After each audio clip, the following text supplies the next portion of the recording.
Ready? আমি 4 number বউ হতে রাজি। সুপ্রিয় দর্শক, আসসালামু আলাইকুম। জীবন গল্পে আপনাদের স্বাগতম। ক্যামেরার সামনে ছোট একটি বোন রয়েছে, আজ আমরা তার জীবন গল্প তুলে ধরবো। আসসালামু আলাইকুম। ওয়ালাইকুম আসসালাম। কেমন আছেন আপু? আলহামদুলিল্লাহ। আপু, আপনার নাম কি? সিনথিয়া। গ্রামের বাড়ি কোথায়? বরিশাল কুয়াকাটা। বরিশাল কুয়াকাটা।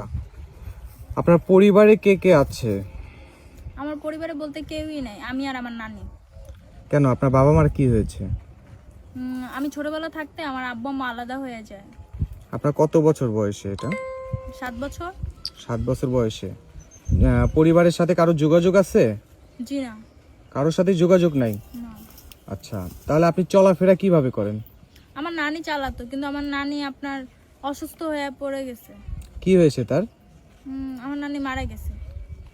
ও আচ্ছা আচ্ছা। বর্তমানে তাহলে এই দুনিয়াতে আপনার কেউ নাই? না। ও, তো পড়াশোনা কতটুকু করেছেন? Inter complete. Inter complete. আপনার বর্তমান বয়স কত? 24 বছর। আচ্ছা, একটা পার্সোনাল কোশ্চেন করি। জি। আমাদের সংবাদ আপনি কিভাবে পেলেন? আসলে আমার এক বান্ধবী হলো বলছিল আপনাদের কথা, ও দেখছিল আপনাদের কিভাবে জানি, পরে আমাকে বলছে, দেন বলার মাধ্যমে পরে আমি এখানে মানে আপনার বান্ধবী কি আমাদের মাধ্যমে বিয়ে হয়েছে? জি হ্যাঁ। ও আচ্ছা, সে বর্তমানে কই আছে? বাহিরে আছে। ও আচ্ছা আচ্ছা। তার মানে আপনি বলতে চাচ্ছেন যে আপনার বান্ধবীর আমাদের মাধ্যমে বিয়ে হওয়ার কারণে আপনিও আসছেন যেন আপনার বিয়ে হয়? জি হ্যাঁ। ও আচ্ছা আচ্ছা। প্রতিটা নারীরই তো একটা স্বপ্ন থাকে না? তো আপনার স্বপ্ন কি? আমার স্বপ্ন আমি ভালো একটা স্ত্রী হব। কারো স্বপ্ন থাকে ডাক্তার, কারো স্বপ্ন থাকে ইঞ্জিনিয়ার, কেউ হবে পুলিশ, কেউ হবে আর্মি। আপনার স্বপ্ন ভালো স্ত্রী। জি। ব্যতিক্রম একটা বিষয়, যাই হোক। আচ্ছা, ছোটবেলা থেকে পরিবারের ভালোবাসা পেয়েছেন? না, পাওয়া হয়নি। তাহলে কেমন পরিবার চান পরবর্তীতে? এরকম আমার শ্বশুর বাড়িটা আমি এরকম চাই যে মনে হয় হ্যাঁ আমি আমার মা বাবার সাথেই আছি। মানে শ্বশুর শাশুড়ির মতো যেন না হয়, বাবা মার মতো হয়, তাই তো? জি হ্যাঁ। আপনি কি যৌথ ফ্যামিলি চান না সিঙ্গেল ফ্যামিলি চান? আমার যৌথ ফ্যামিলি বেশি পছন্দ। যৌথ ফ্যামিলি পছন্দ কেন? কেন, আমি ছোটবেলা থেকে সিঙ্গেল ফ্যামিলিতেই বড় হয়েছি, আমি আর আমার নানি। ও আচ্ছা আচ্ছা। মানে যৌথ ফ্যামিলির ভালোবাসাটা আপনি কখনো পান নাই, তাই তো? জি হ্যাঁ। ও আচ্ছা, ঠিক আছে। আচ্ছা, আপনার বাবা কি বিয়ে করেছে পরে? জি হ্যাঁ, বাবা মা দুজনই করেছে। তারা কি আপনার সাথে কথা বলে? না। আপনি বলেন না? চেষ্টা করছিলাম, যোগাযোগ রাখতে চায় না তারা। কি বলে তারা? বলে যে তোমার সাথে যোগাযোগ রাখতে চায় না, তুমি তোমার মতো থাকো, তোমার নানি আছে তোমাকে দেখে রাখবে, এগুলো বলে। তারা কি টাকা পয়সা দেয় কোনো? না, তারা চলে যাওয়ার পরে আমার নানি আমাকে মানুষের বাসায় কাজ করে বা যেভাবে হোক আমার পড়াশোনা বা বড় করছে, বাট তারা কখনোই কোনো কিছু দেয় নাই। আপনি কখনো দাবি করেন নাই বা তাদের সামনে যান নাই? আসলে দাবি করার ওই ওয়েটাই হয় নাই। কেন, আমার বাবা মা যেভাবে কথা বলতো, কথা বলার ভঙ্গিতে মনে হয় না যে তাদের কাছে দাবি করাটা উচিত আমার। ও, তারা এখন বর্তমানে সুখে আছে আপনাকে ছাড়া। হুম। ধরতে গেলে আপনি বাবা মা থাকতেও এতিম, তাই তো? জি হ্যাঁ। আচ্ছা, সুপ্রিয় দর্শক, অল্প সময় তো জীবন গল্প শেষ করা যায় না কারো, বাট এই বোনটির জীবন গল্প শুনে অনেক কষ্ট লাগলো আমার কাছে, যে বাবা আছে মা আছে তাও সে এতিম ধরতে গেলে। আচ্ছা, আমাদের প্রতিবেদনে আসার মূল উদ্দেশ্য কি? একটা ভালো জীবনসঙ্গী খুঁজে পাওয়া। ভালো জীবনসঙ্গী তো সবাই চায়, কিন্তু মানুষটা তো অনেক রকম হয় না? আপনি কেমন সে চান? উপর দিয়ে যেরকমই হোক না কেন, তার অতীত যতই থাকুক না কেন, বা তার বউ আছে বা যাই হোক না কেন, এরকম তার ভিতর দিয়ে সলিড থাকতে হবে। আচ্ছা, কোনো প্রবাসী ভাই যদি আপনাকে বিয়ে করতে চায়, যে যদি বলে সিনথিয়া আমি আপনাকে বিয়ে করব, আপনার দায়িত্ব নিব, সেক্ষেত্রে কি করবেন? আমার কোনো তাতে আপত্তি নেই। তার যদি আগে কোনো বউ থাকে, বাচ্চা থাকে? তার তো আমার কোনো আপত্তি নেই। আচ্ছা, তার ওয়াইফ অসুস্থ কিন্তু আপনাকে বিয়ে করবে তার ওয়াইফের দেখাশোনা করার জন্য, সেক্ষেত্রে কি করবেন?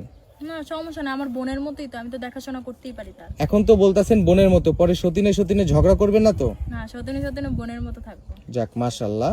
আচ্ছা, আপনার পার্সোনাল ফোন আছে? না, আমার পার্সোনাল কোনো ফোন নাই। কি বলেন, এই যুগে পার্সোনাল ফোন নাই মানা যায়?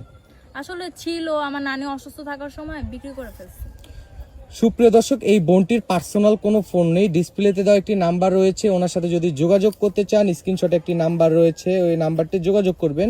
ইমো হোয়াটসঅ্যাপ দুটি রয়েছে, ইনশাল্লাহ আমরা যোগাযোগ করায় দিব। আচ্ছা, আপনি কি নামাজ পড়েন? জি হ্যাঁ। 5 ওয়াক্ত? জি হ্যাঁ। সত্যি তো?